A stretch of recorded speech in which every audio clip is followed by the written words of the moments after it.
security dog refused to let a pilot enter his own aircraft, causing delays and passenger frustration. But when guards finally inspected beneath the cockpit seat, what they uncovered sent everyone fleeing for their lives. Here's what happened. But before we dive into today's remarkable tale, leave a comment below telling us where in the world you're watching from. And if you enjoy extraordinary working dog stories like this one, be sure to subscribe to the Timeless Stories channel. You won't want to miss what we have coming next. The bright lights cast a harsh glow across Terminal 5 of Metropolitan International Airport as Officer David Bennett adjusted his winter patrol jacket, his breath visible in the February chill seeping through the automatic doors. Beside him, Apollo, his Belgian Malinois partner of 4 years, maintained perfect position, his keen eyes scanning the steady stream of travelers with practiced focus. The morning rush was at its peak, with passengers hurrying to their gates through the snowstorm that had covered Westlake overnight. Weather delays had created a tense atmosphere, with anxious travelers checking departure screens and airline staff rushing to minimize further disruptions.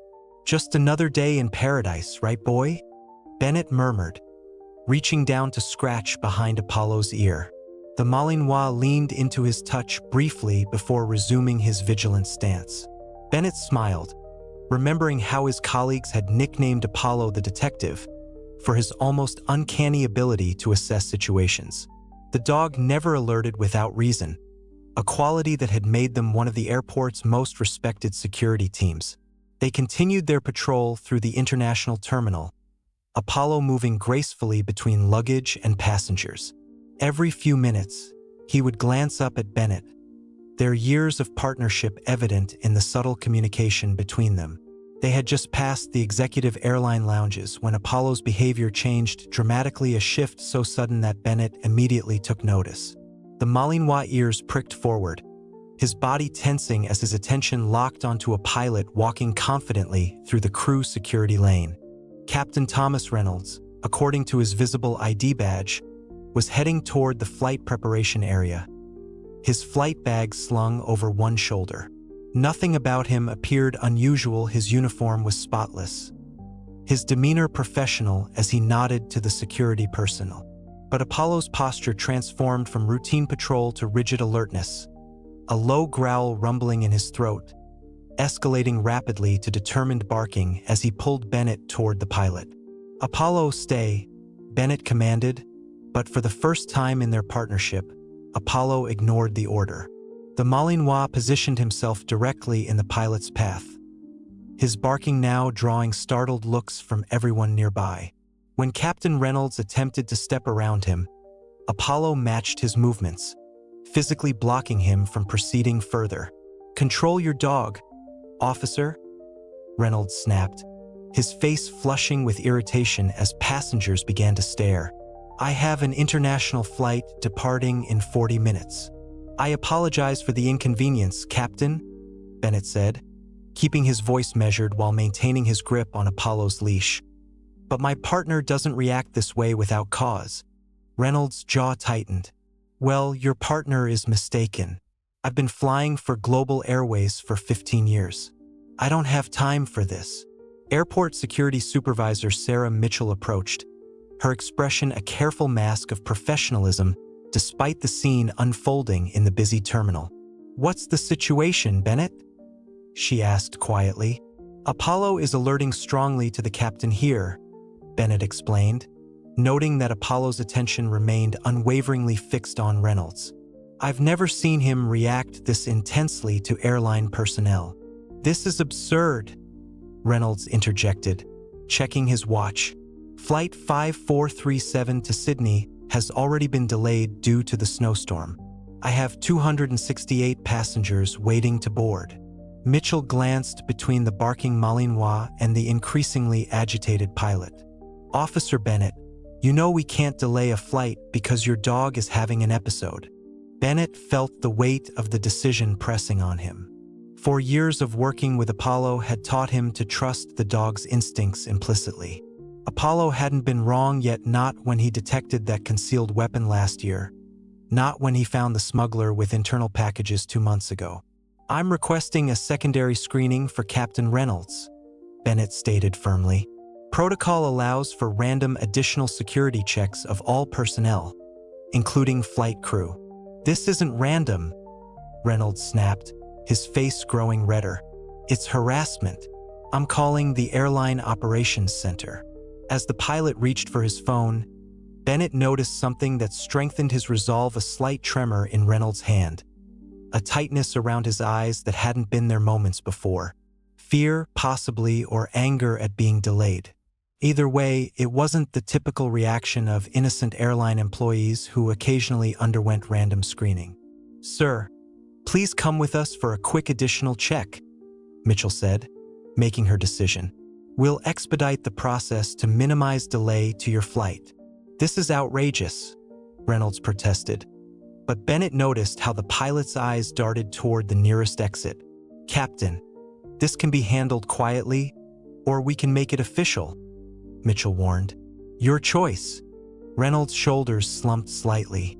Fine, but the airline will hear about this. As they escorted the pilot toward the private screening room, Bennett leaned down to Apollo, who had calmed slightly but remained alert. Good boy, he whispered. I trust you. Over his shoulder, Bennett caught a glimpse of the departure board. Flight 5437 to Sydney. Delayed.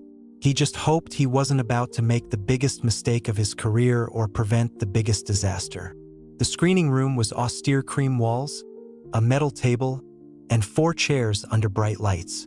Apollo sat alertly by the door as Security Officer Kevin Lynn methodically examined Captain Reynolds' credentials. Everything appears in order, Lynn stated, comparing the pilot's license and ID against the database. Captain Thomas Reynolds, 15 years with Global Airways, current on all certifications and clearances. Reynolds sat stiffly, arms crossed. As I said, now can I please get to my aircraft? The flight plan has already been filed, and we're burning fuel on the tarmac. Bennett observed silently as Lynn opened Reynolds' flight bag. Standard items emerged: flight manual, navigation charts, spare epaulets, reading glasses, an energy bar, and a travel-size toiletry kit. Nothing unusual. Sir, would you mind removing your jacket? Lynn asked, his tone professional. Reynolds complied with visible irritation, placing his uniform jacket on the table. This is beyond procedure, even for random screening. Lynn carefully examined the jacket, checking each pocket and seam, while Bennett watched Apollo.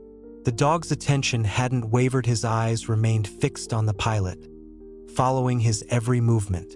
Checking with operations, Mitchell said, stepping back into the room after using her radio. They're positioning a backup pilot just in case, but they need a decision within 15 minutes. Pressure mounted in the small room. Bennett felt doubt creeping in despite his trust in Apollo.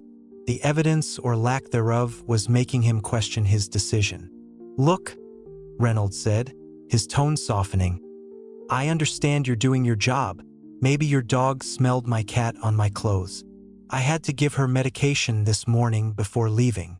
The explanation was plausible. Working dogs occasionally alerted to animal scents, especially medications with chemical compounds similar to contraband. Lynn completed his inspection, finding nothing. Everything checks out, he concluded. Mitchell sighed with relief. I think we can clear Captain Reynolds. Apollo suddenly barked sharply, rising to his feet. Bennett had worked with him long enough to recognize this wasn't just persistence, this was escalation. The dog was telling them they were missing something. Sir, Bennett said carefully, would you mind emptying your pants pockets as well? Reynolds' expression flickered so briefly most would miss it. Fine. He pulled out a wallet, keys, a phone, and some loose change, placing them on the table. Lynn examined each item, focusing particularly on the phone. Standard smartphone, no modifications visible. Satisfied? Reynolds asked, reaching for his belongings. As his sleeve pulled back, Bennett noticed a thin sheen of sweat on the pilot's wrist despite the room's cool temperature. The man's breathing had also subtly accelerated. "Actually," Bennett said, "I'd like to request a full body scan and an ion detector swab." Reynolds froze. "That's not standard procedure for flight crew." "It is when there's reasonable suspicion," Mitchell replied, her earlier skepticism fading as she too noticed the pilot's changing demeanor. "I need to make a call to my union representative," Reynolds insisted. Mitchell nodded to Lynn, who stepped forward. "Your phone will need to remain here during the additional screening, Captain." The atmosphere in the room had transformed. What began as an apparent false alarm now felt like the beginning of something far more serious. As they prepared to move Reynolds to the advanced screening area, Apollo's behavior evolved again. The Malinois pulled toward the uniform jacket still lying on the table, his focus narrowing with laser precision. "He's trying to tell us something specific," Bennett said, allowing Apollo to approach the jacket. The dog sniffed methodically along the garment, then paused at the collar area, pawing gently but insistently at the left lapel. Reynolds shifted uncomfortably. "This is absurd. That's a standard uniform issued by the airline." Bennett remembered a case from 6 months earlier. A smuggler had sewn contraband into clothing seams, undetectable through standard pat-downs. Apollo had found it then, too. "I'd like to examine this more closely," Bennett said, picking up the jacket. He ran his fingers carefully along the collar and lapel where Apollo had indicated. Though nothing felt immediately obvious, he noticed the stitching on the left side appeared slightly different, almost imperceptibly tighter. "We need the portable imaging equipment," he told Mitchell. "The kind they use for suspected electronic concealments." "You're tearing apart my uniform based on a dog's behavior?" Reynolds protested, his voice rising. "This is custom-tailored, worth over $800. Mitchell hesitated, then made the call. "If nothing's found, the department will compensate for any damage," she assured the pilot. As they waited for the equipment, Bennett reflected on Apollo's history. The Malinois had once detected a memory card hidden inside a hollowed-out pen that contained crucial evidence in a trafficking case. Another time, he alerted to explosive residue so minimal that even the laboratory had initially missed it. "I've worked with K9 units for 10 years, Bennett explained to Mitchell. "Apollo doesn't make mistakes. His detection rate is nearly perfect." The imaging technician arrived with a portable X-ray device, carefully scanning the jacket while they all watched the attached monitor. For several moments, nothing appeared unusual. Then, as the scanner passed over the left lapel, something showed up, a thin, flat object embedded within the fabric, nearly invisible to the naked eye. "What is that?" Mitchell asked, peering at the screen. The technician adjusted the settings, enhancing the image. "It looks like some kind of microchip or thin electronic component." All eyes turned to Reynolds, whose face had drained of color. "Captain," Mitchell said, her voice now hard, "care to explain what's hidden in your uniform?" Reynolds' composure cracked. "I want a lawyer." Bennett knelt beside Apollo, who had finally relaxed, his mission accomplished. "Good boy," he whispered. "You were right all along." What followed was the discovery of a sophisticated remote-triggered device, hidden beneath the co-pilot's seat, a device that would have caused catastrophic failure over the Pacific Ocean. Reynolds, whose real name was Thomas Reimer, was part of a network called Elevation, planning synchronized attacks on 3 international flights. Thanks to Apollo's extraordinary senses and Bennett's unwavering trust in his partner, hundreds of lives were saved that day. Sometimes, the most remarkable heroes walk on 4 legs and inspire us with their unwavering dedication to protecting others. Have you ever witnessed a working dog like Apollo in action at an airport or public place? We'd love to hear about your experience in the comments below. Would you trust your pet's instincts about a person even if you couldn't explain why? Many handlers say their animal partners can sense things humans completely miss. What's the most amazing story you've heard about an animal preventing a disaster or saving lives? Share your stories. We read every comment, and might feature your experience in an upcoming video. If you enjoyed Apollo's incredible save at Metropolitan International Airport, don't forget to hit that subscribe button so you never miss another amazing story on our Timeless Stories channel. Turn on notifications by clicking the bell icon to be the first to know when we upload new content every Monday and Thursday. The bond between handlers and their working animals represents one of the most remarkable partnerships, where trust, training, and instinct come together to protect the public from threats most of us never even notice. Drop a like on this video if you believe these brave animals deserve more recognition for their life-saving work. Your support helps us continue bringing these incredible stories to light. Remember, sometimes the greatest heroes walk on 4 legs.